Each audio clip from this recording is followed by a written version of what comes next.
All right, all right, all right. Welcome to this special, very special episode of Warrior Week Parables from the Pit.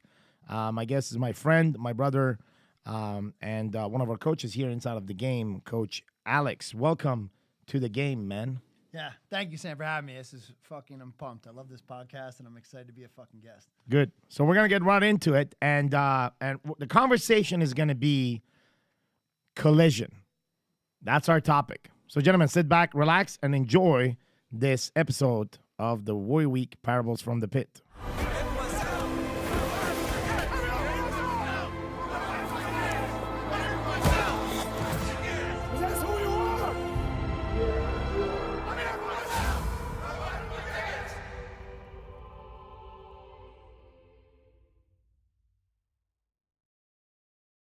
All right, we are back. Okay, so graduate of Warrior Week 50. Correct. And you talk to me about, like, just give our audience a little bit of background, who you are, and what brought you on the path of Warrior, but just give us a little bit background of who you are and kind of some of the cool shit that you've accomplished. Sure. So I'm 39 years old, about to turn 40. Lived the most of my adult life in New York City, own a bar and restaurant, and own a gym. So I see both sides of the world here when it comes to people that like to get fucked up and then people like to better themselves. And I've had an enormous and an extreme journey here when it comes to crazy shit I've done. And I was very fortunate later in life. I went through mixed martial arts, did a ton of stuff when I was younger with collegiate football. Always been an athlete, always been a guy that's been very, very driven, but definitely found some spots in my life that were very difficult to get through. And one of my best accomplishments was also one of the things that fucked me up the most, and it was breaking the world record for kettlebell swings. And I ended up breaking the record, but I ended up going through fucking 5 surgeries in 15 days on my back afterwards. And it's a frame I always think is like a victim frame of what I do, but it's not. Mm-hmm. It's actually a fucking frame of, you know what? I'm willing to take it all the way to the edge, and I'm willing to go past that to succeed in my life. And the thing that I learned from this entire situation was that I know now what challenges I should be going after and ones I shouldn't that don't serve me. It's not just things for significance. And that was a record I went for with significance. Well, dude, part of it is, well, first of all, one of the takes that you have to take to the edge on this podcast is your lips on this fucking microphone. All right. So we can get some good audio. All right. Yes. All right. That means your neck has to move forward. It's an anti-chiropractor move, which is going to create a hunch. Okay. But it's going to create great audio for our audience. Got it. I want to, dude, like, it's admiring. Right? That's one frame. That's one perspective. On the other side, you have to also look from the perspective of dudes like me or some other dudes sitting and watching that, watching that performance, watching that courage, and just going to that place in that specific area. It is. I don't know if it's inspiring. It doesn't necessarily inspire someone to go in, but it's inspiring in terms of, respecting the courage and the willingness that you took to take this challenge upon and be committed. And what becomes inspiring is the fact that you never quit, right? Yes, you paid a physical price. You almost fucking died from it. I'm not looking at this experience as something that, I'm not judging the experience. What I'm saying is, from my perspective, I look at that and there's so much to get and learn and be inspired. Not necessarily by breaking the record, by the process of not quitting, because, like, breaking the record wasn't that you lifted the heaviest kettlebell. It's like you went for 24 hours for maximum of swings. I don't know, 50,000. So how many swings you did? Yeah, it was over 368,000 swings. 368,000? 368,000 pounds over 80,000 swings. Okay, 80,000 swing. Yeah. 368,000 pounds. Yeah. So in 24 hours. Correct. Right? And you didn't stop. No. So, you had some people in the gym that would go to sleep, come back, and still see you swinging. What happened also was that I was on Facebook Live, and I had a lot of people encouraging me. And what happens is your mind really starts to play tricks on you. And in my mind, it's like I really went to that place where I'd rather die than fail. And that's how I felt about this situation. And what you were just saying is like when I think of marathoners that collapse, right, or people are doing Ironman and they collapse, even if they're like 5 feet, right? They've given it their all. Yeah. Right. So Yeah. I never collapsed. And it was like I wanted to take it that far. Yeah. Did I think I was going to have these surgeries? Fuck no. Yeah. You know, but it ended up happening. But so what? Like for me, it inspired myself to know that I can take things to a certain level Yeah. and I can now fucking channel that energy in the Yeah. right direction going forward. And prior to that, you were involved in some fucked up shit too. What you call the Mexican death race. Tell us about that, because that's a pretty unique experience that I'd like to capture, and our audience love this kind of shit. Yeah. So throw it out there, man. Yeah, so, you know, in my mid-30s, early to mid-30s, I started doing some Spartan races, and I got noticed by the CEO. He saw me win one of the races. I got put on the Spartan Race Pro team. Tons of fun, got flown around the world to do all these Spartan races. And he had this thing called the Death Race, which if you know anything about Spartan Race, it's like the most elite of races. You know, only fucking 5% of these people finish this race. It's crazy. There's no real rules. It's not fair. And it tests you mentally, physically, and emotionally. And the one I did was in Mexico, and he wanted to do it in Mexico because there's no rules down there. There's no laws. And the only thing we knew was to get on a plane and go to Mexico City, and a bus would be waiting for us. That's all we knew. So we get there, we get on this nice chartered bus. It's too good to be true for the first 3 hours. We're driving God knows where, and we get pulled over by these federales.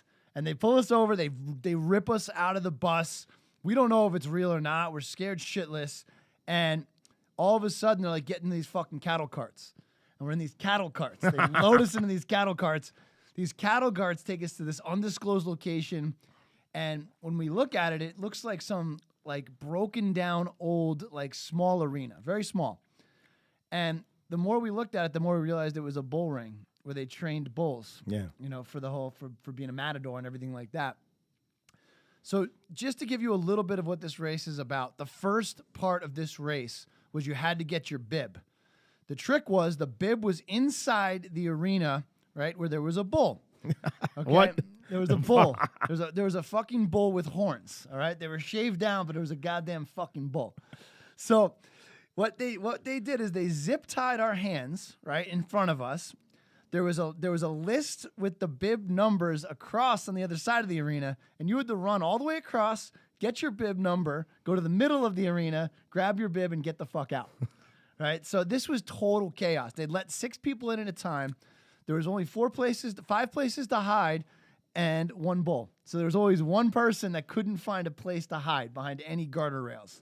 So people got lit up. In the first 15 minutes, we had torn ACL, 2 concussions, and 1 person just quit. And that was in the first 15 minutes of this race.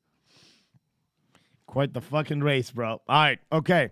So that was just to paint the type of guy that comes inside of this conversation, who Alex was, is, and continues to be. But that wasn't all of Alex, right? And in 2016, you know, you had to face some very tough decisions. Ultimately, decisions that have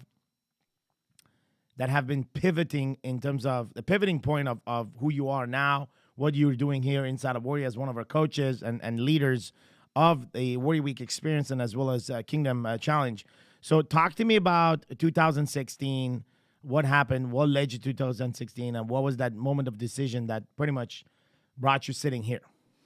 So 2016, I recently moved to Miami. I got a consulting job starting the first and operating and starting the first Spartan gym. And it provided a great situation in the sense that I could get out of New York City for the first time in 15 years, live somewhere else, and really start to quote unquote start my adult life. And during this process, I was dating a woman who I thought I was in love with. I wasn't sure about it. But I knew she made a commitment to me moving to Miami with me. And that really affected me in the sense that, you know what, like it's time for me. I'm 37 years old, 36 years old. It's time to have a child. It's time to get married.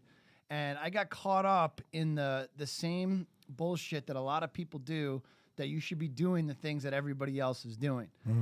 And I went through a process of thinking we're gonna get married. Maybe we're not gonna get married. We should have a kid. We shouldn't have a kid. And in that process, she did get pregnant. And going through that, I had to make a choice. And halfway through her pregnancy, there was a choice made that this wasn't right, and I would never be able to really experience fatherhood and the rest of my life with me being me. And when you made that tough decision, man, like what brought you to make that? Because most guys would not make that decision, right? Inside of, dealing in that particular situation, right? And I'll let you explain what it was and the details. And what did you listen to? Like, what part of you made that decision, man? So it was the most difficult decision of my life when I look back. There's no decision that I can even think that's even close to what I had to do or what I felt I had to do. And I've seen so many of my friends and so many people in my life where their parents are miserable together, or they've spent 1 year, 2 year, 3 year, 4 year, 5 years, 10 years together. And it's one of those things where it's not meant to be, but two people are too stubborn to make a decision where they can actually allow themselves any type of happiness and actually be who they truly are. So as much as it hurt me to do it, I knew it was the right choice. It was just the worst fucking time in the world, and I knew how the rest of the world would look at me.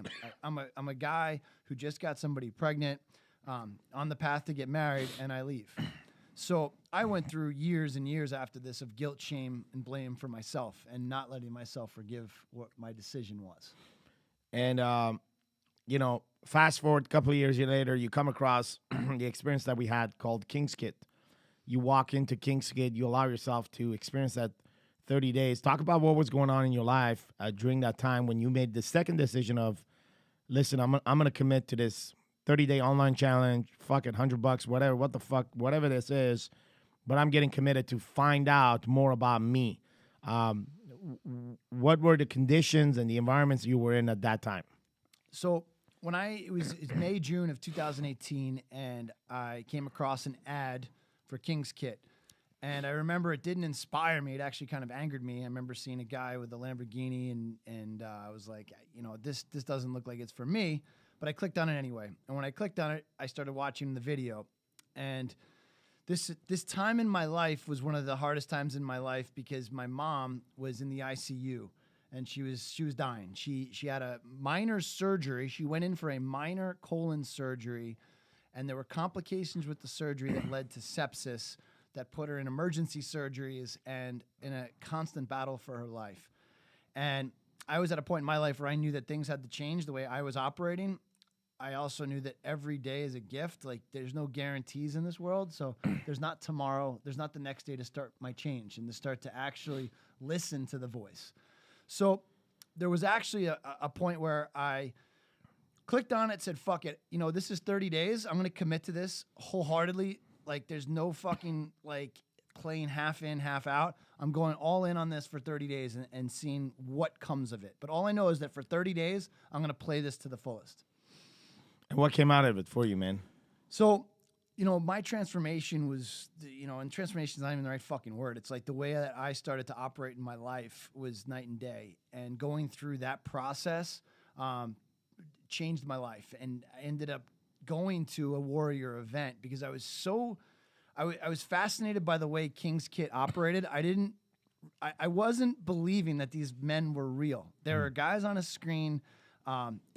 The way King's Kit worked, it worked in a workplace, Facebook workplace. So it was set up like social media. So I already had a bad connotation in my mind about what type of people are on social media, what they're promoting, and everything else. So I ended up getting a ticket because I wouldn't say no. It was a sold-out event called Warrior Wealth. I go to Warrior Wealth, and I start to realize that these guys are for real. This isn't a fucking joke. They're not just fucking pitching bullshit, that it's real. And these men that actually live what they say. It's not fucking shit where they preach, and they're not doing the things day in and day out that they need to do to live with integrity. During that process, I asked about Warrior Week. I texted you, and you said, yeah, well, you sent me some text in all caps. Are you sure? Back and forth we went. And then you stopped me in the hallway and said, you know what? You're doing your interview on the stage. Mm-hmm. And I didn't know what the fuck that really even meant. I didn't even really know what the interview was. I didn't know anybody in Warrior. I didn't come from a referral. I had no clue what the fuck Warrior was. So during this process, I go through a hour interrogation / interview with Sam to go to Warrior Week. And it was a gift, but it was another scary fucking situation because I'm exposing myself not only to Sam, but to 300 men in the audience. And it was extremely powerful. We went through quite a journey in 1 hour. And by the end of it, there was tons of guys in the room with tears in their eyes. And I remember a big, huge emotional hug that you and I had, which I'll always remember. That set me on my path to Warrior Week. Awesome. And then inside of that, fast forward all the way to ultimately day one, night one, into the pit, right? So bring yourself in there at that moment. What was your pit? Like what happened in your life just recently, and everything everything shattered, right? So that night, if you recall, ultimately this is parables from the pit, right? And we're telling a story of men's inside of the pit. And what happened to you that night? So one of the biggest parts of my pit was that my mom, she didn't have her faculties anymore. She couldn't really talk. Her kidneys were failing. And it was at a point where she acted like she didn't want to live, but I wasn't sure. And it's a very hard decision that I wish on nobody. That, my mom now lost kidney function. She's lost some brain function. She can't really breathe. She's on a respirator. She's on a heart pump. Nothing is working at this point, and I'm losing hope. But then what I'm realizing is that my mom doesn't want this. She knows that she's not going to come back from this. She's trying to write on a pad, I just please let me go. And it's I have to make that decision. She can't even make it because she can't say anything. So the decision was to basically take her off the respirator and the support that she had, and let her pass. And after I made that decision, I even for the rest of my life, there's always that little feeling of like maybe, and that I carried into the pit in a real heavy way, because it was hitting me hard. Like fuck, like maybe there was a chance, just like how I made it with the kettlebell swings. Like maybe there's a chance that she would succeed. So that was something I took into my pit. And obviously it was a long and dark night, and you come on the other side, finding light. And what is the light in your life right now? What was the light that you saw, and what is the light right now? So the light was that, like, basically giving myself the permission to be okay with my decision. It's not forgiveness. It's saying, hey, you made the right decision, and have fucking certainty in that. Stop being uncertain, because it's infecting the rest of my fucking life. And my light right now is my son. My son and my fiance. Like, I know for 100% certain that I've got a great life ahead of me with great people where I can actually be myself. So Alex, the super athlete, the world record holder on kettlebell swings within 24 hours, the guy that participated in the crazy Mexican death race, guy that actually went through Warrior Week, guy that went through the hardship of losing your mom, and the process of just dealing with that, out of nowhere, something that started with a small medical surgery, and then also your anger and your blame and hate against the medical industry and everything else around it. Like, all that is now, like, it's a laser focus energy on your son and your fiance right now. Like, ultimately, everything that you do right now has you ask yourself the question, is it serving me? Is it serving my son? Is it serving my fiance? And letting go of all these stories that kind of like suck your energy into a vortex of undecision, of uncertainty. Talk about that experience today, because that's what you teach. When we have the coaches of Warrior Week and the coaches of Kingdom, is these are the guys that live at the highest level of certainty in what they do, in what they live. Most definitely, there is no perfect trainer. There's no perfect coach inside of what we do, and we typically never teach from perfection, neither chase perfection. Our entire effort is to create awareness and enlighten the path of progress, and that path looks very different for all of us. And and all of us carry a fucking weak point. Like all of us. And what we do here is that we triple fucking down on weakness. Like we are the kind of guy that will go on stage and will say, "Hi, my name is Sam or Alex, and then here's what I suck at." Right? Like here's what I suck at. Here's what I'm not good at. And from that space, just begin the conversation that here's what I'm working on. And everything else that I'm not telling you at is because I'm a fucking elite at it. Like I'll fuck you up on all the other one, but I'm not going to talk about that. I'll talk about my weaknesses. And from that space, there's connection that happens with people. Some people love to see that. Some people they enjoy the process of you talking about your weaknesses because it makes them feel good. Because so as long as you are short in that area, they feel tall, right? So if they don't take a machete and cut your fucking head off so they can make you feel small, you do it yourself, they take advantage of that. So they'll be in your presence because they like themselves, seeing themselves taller, looking up at you down and saying, well, dude, I'm taller. And you can detect those guys. And we don't cut our own fucking legs and say, here's my weakness in a crowd to impress that guy or to make that guy feel good. We do it because we know there's a bunch of other guys there that are willing to give themselves permission to cut their fucking feet and bring themselves at the level of their weakness. And that's what we do. And that's what this brotherhood is all about, is that the ability to say, listen, bro, I'm not better than you. Like, my story is not better than you. I just happen to have the fucking courage and the willingness to say that I suck. So having that in mind, like, what are the teaching points that you carry today, right? What are you teaching constantly? Well, the big thing that I take away from what you just said also is that day one of Warrior Week, you exposed me very quickly, and it was one of my biggest things is significance, right? And really understanding, like, a lot of the shit I've done in life is for significance, and there's two ways to look at significance. One, that it's very fucking important, and two, that it's very, very shallow.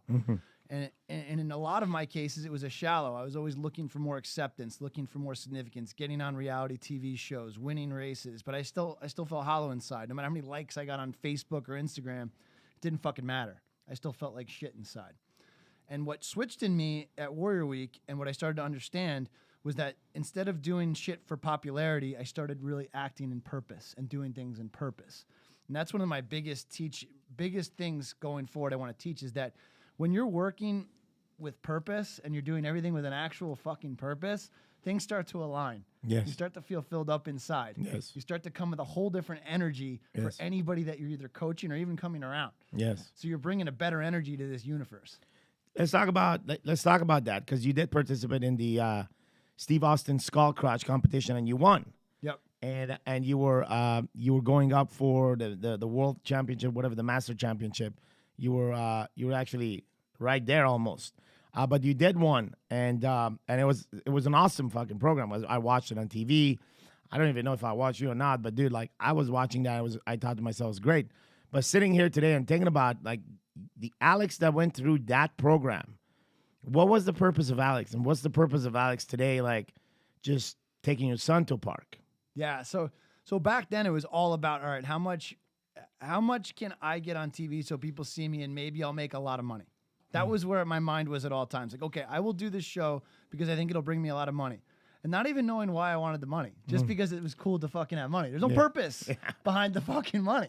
Like, that would have been a very big difference if I had a purpose. But I didn't. And it led me really nowhere. Like, it was great in a flash, but that shit goes away so quickly.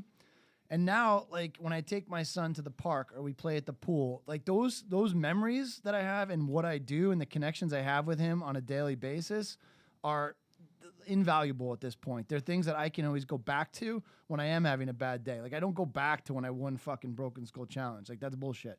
It's like when I'm having a bad day, I think about hugging my son and loving my son. And you know, most dads do that, right? Most dads spend time with their kids, but not all dads are aware of their purpose.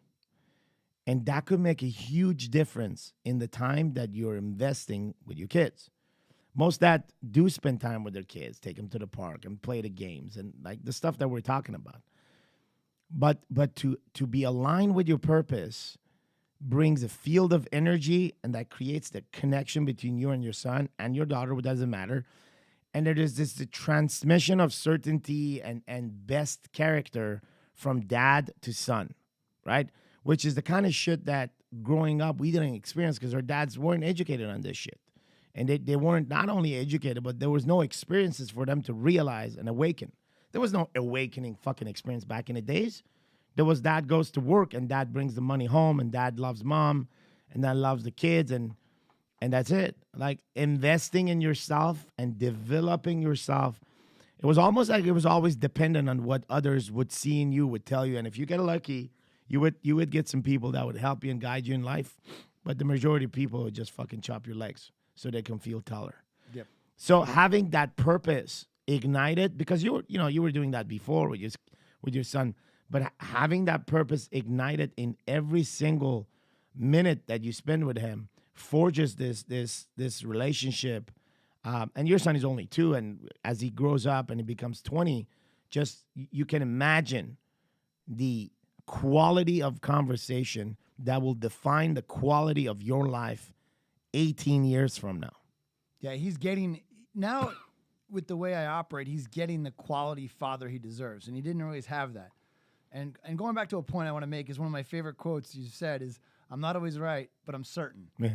And it's like we all fuck up. We all don't always have the answers. But when you act in certainty and you make moves, people are gonna fucking listen to you or not. But you know what? At the end of the day, in your own heart, you know that you're making the move that's right. That's right. It doesn't matter. Yes. And especially when you operate with that shit in your family. Like a lot of times people have so much doubt and bring uncertainty into their family. Yes. And it creates chaos. Think about it. Kids see their dad as a superhero if dad is certain. Very true. If dad is certain, dad is a superhero. If dad is uncertain, kid doesn't see him as a superhero. Kid grows up, doesn't even consider dad as somebody that he should consult about his problems in, as a teenager. And a big part of that too is being certain. And if you're wrong, you admit your mistake. Yeah, and you I move on. fucked up. I fucked up, and you're gonna fuck up in your life. Yes, it's okay. Yes, I didn't really learn that growing up. No, and what that eliminates is the opportunity to lie. People lie because they want to cover their fuck ups. Kids learn that from parents covering their fuck ups constantly, and our justification is, well, he doesn't know a need to about it.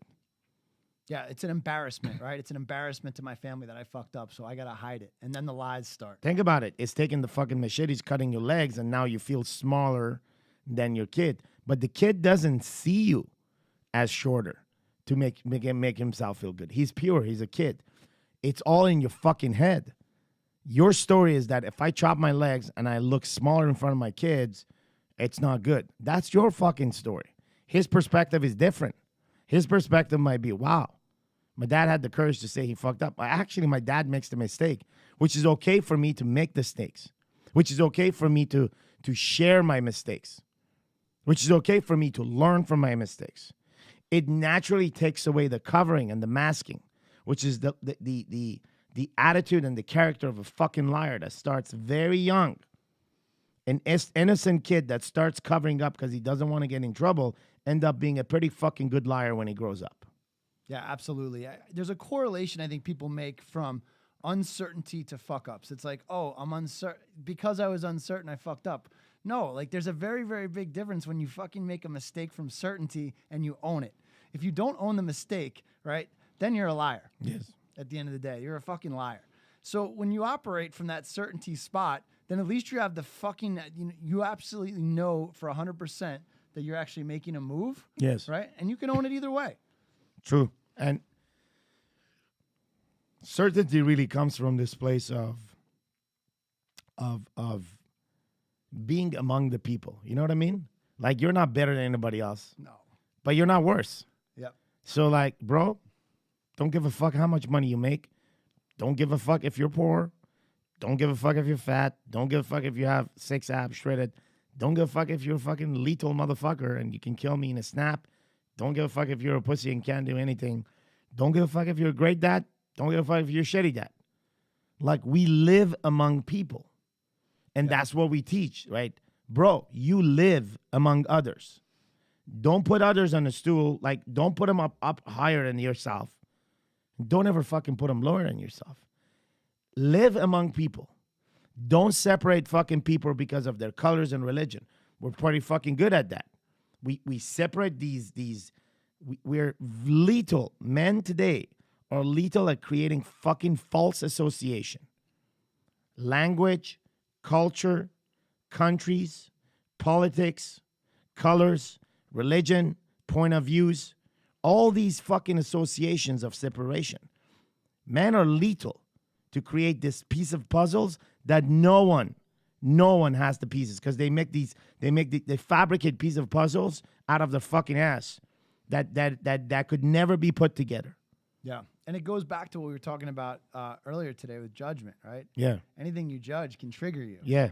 So when someone's making a decision that you don't necessarily agree with, or shit that goes sideways, like, and it triggers you, that's going to get you into a fucked up place in life. It will. It will. Most probably a lot of guys listening to this conversation are being triggered right now, because there's a lot of shit that we say that actually reminds them of the shit that they're actually doing, specifically in this concept of separation, like isolation and separation by association and groups.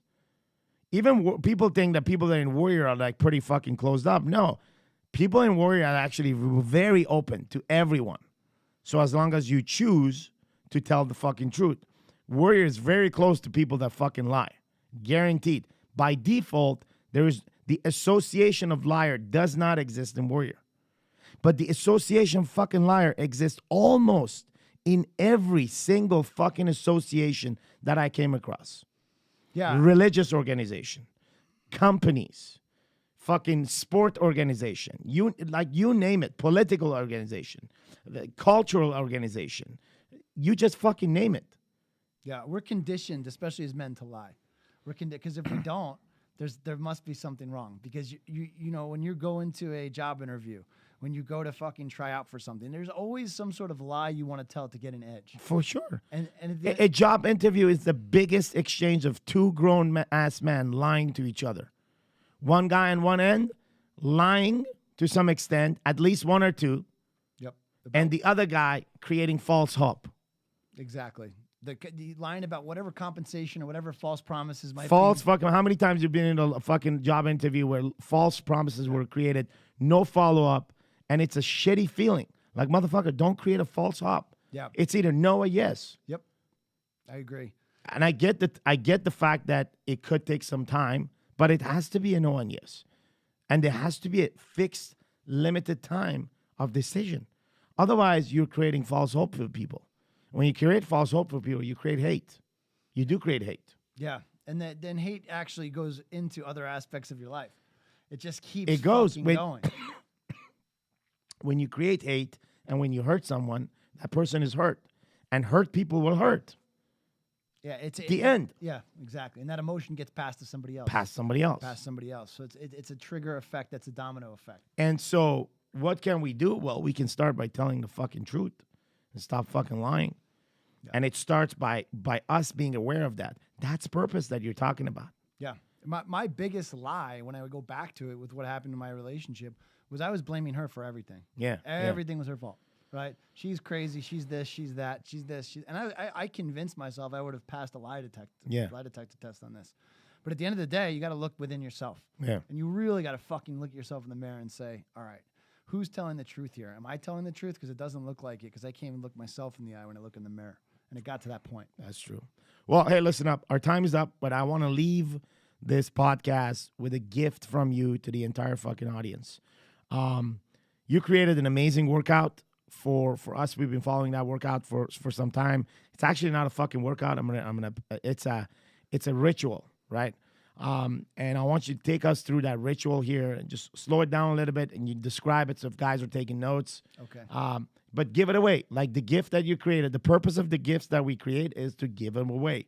So I want to give that to every single man, every single person that wants to start like, you know, taking care of their body and just want to feel good, man, when you do and want to get away from this whole fucking guilt and shame created by the fitness industry and the health industry and all the motherfuckers around in this industry that are pushing and pushing for products and services that constantly are using the guilt and shame of men today to make them feel fucking small, or your hormones are fucked, or you carry too much fat, you this and this and that, buy this, man, fuck you. Like literally, fuck you. Biohack this, biohack my ass. Like, fuck off. Like this term biohacking has become a new way of selling. Yeah. What it is, man, and we talked about this, is it's uncertainty. There's so much fucking uncertainty in the fitness and health industry. Why the fuck would I biohack, motherfucker? Yeah. They leverage That's our a lie. uncertainty. A hack is a lie. Yeah. No, I agree. Why would I want to hack? Yeah, hack's a bad word. Like hacking anything. Like when you hack a computer, that's a bad thing. So it's There's a lot of guys doing a lot of good work. Yep. But that the trend is any Tom, Dick, and Harry now is now taking that good and is turning it into something that they want to capture interest from. So I'm glad to have you. I mean, the fitness industry has been your world. Yep. You've witnessed the up and down. You continue to see that. You're doing amazing stuff in that space with Epic and your brand and your online training that you're creating and how you're helping people, man. Like you're literally helping people. You're not telling people to break your fucking bodies. You're promoting the fitness on 4 angles, right? I think you shared with me was hormones. Yeah, it's an iron triangle: hormones, nutrition, and fitness. And you have to have all 3. If you don't have all 3, you're going to be fucked, because you can put great stuff in your body and you can work out all day. But if for whatever reason, especially men that are older, 40 years and older, your testosterone goes down, your growth hormone goes down, and there's a lot of natural things you can do to enhance your hormones. But if you actually have a deficiency also, there are things you have to do that you have, to basically bring this shit back up to speed, or your body's not going to operate in an optimal level. And there's no hacking around that. No. There is just being like knowing the reality and working on it. Yeah. It's data. There's numbers there. It's not, I don't ever want to make someone feel uncertain. If they feel like shit and they want to talk to me, that's great. And if they want to do what I say, awesome. But I'm not going to tell them, hey, this is it. If you don't do this, you're fucked. Yeah. And in fitness, a lot of people do that. A lot of coaches do that. A lot of trainers do it. And a lot of programs are that way. It's my way or it's not going to work. And that's bullshit. That is bullshit. So let's hear this thing that you created for us. Give it away. Yeah, so Sam asked me a few weeks ago, or even at the start of the year, to come up with a simple routine that we could do during Warrior Week. And it's a 15-minute workout with a kettlebell. And we've now called it a ritual because it has meaning to it. And what it is it's 15 different movements, 30 seconds active, 30 seconds rest, all right, going through what I like to call is kind of a kettlebell flow. So you'll start off with swings for 30 seconds. Then you'll take a knee. The whole idea of this is very warrior-esque in the sense that the kettlebell is your weapon. You do not put your weapon down until the battle is won. So as you go through all the progressions of these movements, I want to write them all in the description on this podcast. Sure. You are now taking yourself through a journey. So it goes from swings, then you go into squats, then you go into high pulls. So the order is, there's an order and a sequence to it that makes sense so that people aren't killing themselves pulling all the time or pushing all the time.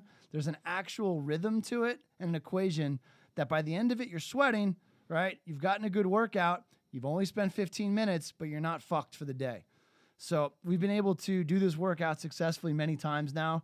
Every time I do it, regardless if I do it with heavyweight or lightweight, I get a lot out of it. And there's a bonding experience that goes on with the men that you're doing it with. That's the most important thing that distinguishes it from a workout. A workout can be a beatdown. A workout can be very, very isolated. A ritual is something where you really take to heart what you're doing and you connect with somebody else. Yeah, absolutely. And we inserted music into that. We put the Gladiator track. We just put it on. Whatever the fuck comes up, all that shit is good. And we also named it. What is the name of this ritual? So the name of the ritual is Leonidas, and that's my son's name, Leonidas Alexander Nicholas. So, and that was something Sam did. So thank you for that, man. Yeah, that's awesome, man. So Leonidas, it is. We'll have the description of Leonidas on the page of Warrior Week, warriorweeknow.com, where the podcast is. Of course, you can download the podcast on iTunes and listen to it. But if you go to warriorweeknow.com, not only you see this episode and additional videos and videos about Warrior Week as well. But you'll see other episodes. So subscribe to the iTunes, to whatever way you want to. Quite frankly, we don't give a fuck how many subscribers we have. We do give a fuck how many people listen to this. And if this has resonated with you, just go ahead and forward this to somebody that you think, a man in your life that you think would benefit from this. That's all we're asking. You say, hey, bro, I listened to this pretty good. You might want to check out this workout called Leonidas, or as they call it, Ritual. And then, sorry, inside of that recommendation, they find something that Alex, myself, or anybody else that said on these calls, and that has a little impact in their life. And so that's what we do. That's what we promote. Alex, I want to thank you for being on this podcast. We'll have you here a couple other times as we roll into the next quarter of Warrior Weeks. But for now, thanks very much, and we'll see you soon. Sam.